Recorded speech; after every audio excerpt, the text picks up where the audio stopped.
সপ্তর্ষি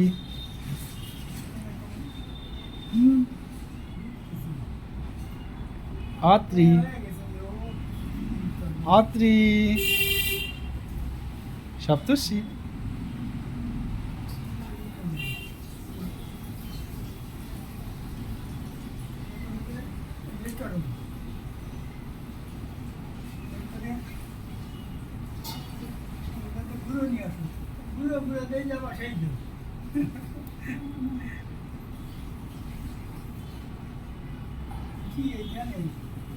আমরা বিভিন্নভাবে পরীক্ষা করেছি। যেগুলো নিয়েছে ওই বাইরেতে নিয়ে ওই বড় খাট না কোনো তো গতি হচ্ছে না, ওই বাইরে নিয়ে খাট ঘুরে আবার ভিতরে নিয়ে তিনবার ঢুকেছে ঘুরেছিল। দেখতেছি সব সব করতেছি